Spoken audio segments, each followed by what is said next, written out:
Jangan lupa untuk subscribe YouTube channel Metro TV News dan nyalakan notifikasinya. Polisi menggerebek kantor kolektor atau perusahaan penagih utang pinjol di Cipondoh, PT Indotechno Nusantara.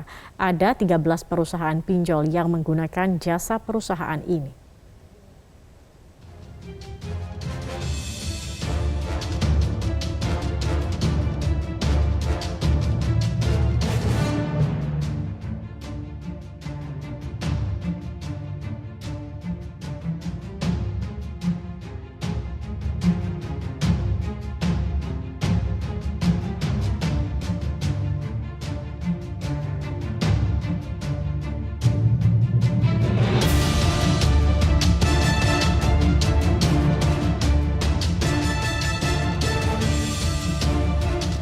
Polisi menggerebek kantor debt collector pinjol di Cipondoh, Tangerang, dan di Cengkareng. Namun perusahaan pinjaman online-nya masih belum tersentuh dan kemungkinan besar masih bisa beroperasi.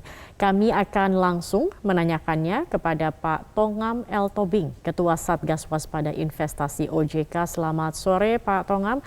Pak Tongam, ini ternyata yang digerebek merupakan kantor debt collector. Ini seperti apa Pak ketentuannya? Apakah kemudian juga ini bisa diselidiki lebih jauh dan menutup begitu para perusahaan pinjaman online yang menggunakan jasa dari debt collector ini?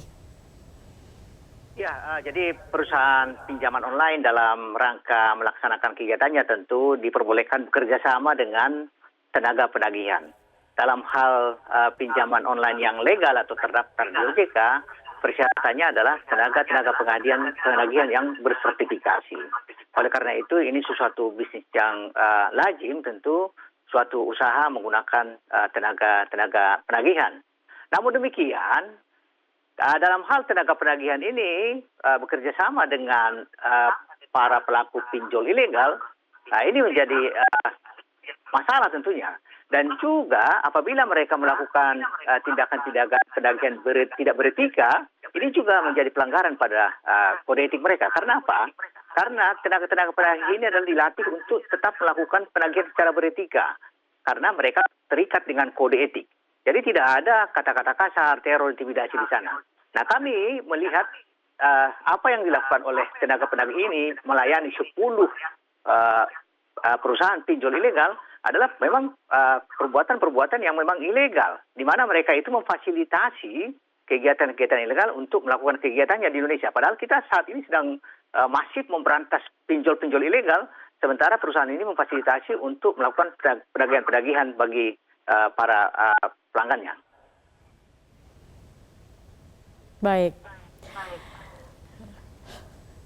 Baik, Pak, kemudian juga mengapa OJK tidak bekerja sama dengan Bank Indonesia agar BI juga bisa memblokir begitu Pak rekening perusahaan terutama untuk pinjaman online ilegal ini sendiri, Pak? Iya, di dalam kegiatan-kegiatan pinjaman online ilegal ini tentu ada peran untuk melakukan transfer dana yang dilakukan oleh penyedia jasa pembayar dan juga perbankan. Tetapi apa yang terjadi saat ini, para pelaku pinjol ilegal ini berada di balik pelaku-pelaku yang memang bisa bekerja sama dengan perbankan atau penyedia jasa pembayaran secara legal. Artinya yang melakukan kegiatan-kegiatan pinjol ilegal ini berada pada layer kedua atau layer ketiga dari pihak yang memang melakukan kerjasama dengan perbankan. Oleh karena itu, OJK sudah menegaskan dan melarang perbankan untuk memfasilitasi atau bekerjasama dengan pinjol ilegal. Demikian juga Bank Indonesia juga secara tegas melarang penyedia jasa pembayaran untuk memfasilitasi pinjol ilegal ini. Oke. Nah, kalau dari Satgas Waspada Investasi sendiri seperti apa, Pak? Kan ini sudah menutup ribuan pinjaman online begitu, juga sudah memiliki daftar mana pinjaman yang legal begitu, apa? Apa kemudian yang membuat kesulitan, Pak, terutama untuk memberantas pinjaman online ilegal ini, Pak? Ya, memang pemberantasan pinjaman online ilegal ini sangat kompleks tentunya, karena melibatkan banyak kementerian lembaga di sana dan lintas sektoral. Kita lihat contohnya, kita di Satgas Waspada Investasi ada 12 kementerian lembaga melakukan tindakan-tindakan preventif dan represif. Tindakan preventif kita melakukan edukasi kepada masyarakat secara masif, kita memberikan tips kepada masyarakat apabila meminjam agar akses kepada pinjol yang terdaftar di OJK. Kemudian juga kita minta masyarakat agar melakukan pinjaman dengan cerdas, jangan melakukan gali lubang tutup lubang. Di bidang di kegiatan represif, kami melakukan pemblokiran saat ini sudah 3.561 pinjaman online ilegal yang kita hentikan, dan juga kita mengumumkan ke masyarakat dan menyampaikan laporan informasi kepada kepolisian. Nah, apa yang dilakukan oleh kepolisian dengan penegakan hukum ini patut kita apresiasi, karena pemberantasan pinjol ilegal ini salah satu kunci keberhasilannya adalah penegakan hukum. Oleh karena itu kita juga mengharapkan kepada masyarakat-masyarakat yang merasa dirugikan dengan pinjol ilegal ini agar segera melapor kepada kepolisian untuk dilakukan proses hukum.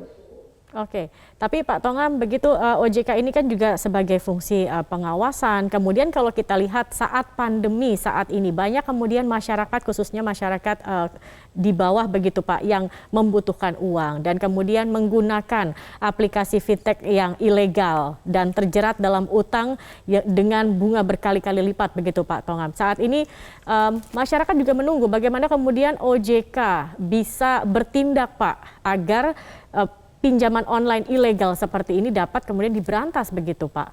Apa yang kemudian dapat dilakukan OJK Pak? Karena sosialisasi sudah dilakukan dan hal-hal lain itu sudah dilakukan, nyatanya tidak bisa juga begitu Pak. Masih saja terjadi hal seperti ini Pak Tongam. Ya, kita melihat dulu apa sih permasalahan yang sebenarnya di pinjol ilegal ini.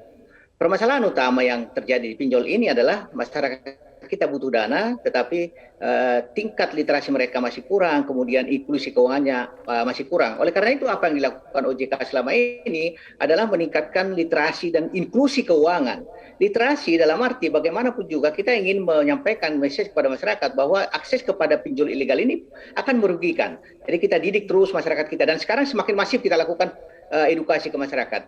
Di sisi lain tentunya tingkat inklusi masyarakat kita, di mana masyarakat kita yang butuh dana ini perlu lebih luas akses pendanaan sebenarnya, akses pendanaan dari jasa keuangan atau dari sektor lainnya. Jadi kita mengharapkan masyarakat juga bisa akses ke contohnya lembaga keuangan mikro, dan juga bisa juga sebenarnya melakukan pinjaman dengan menjadi anggota koperasi simpan pinjam. Ada beberapa area-area yang perlu dikembangkan di sana sehingga masyarakat kita tidak terjebak dengan pinjol ilegal ini.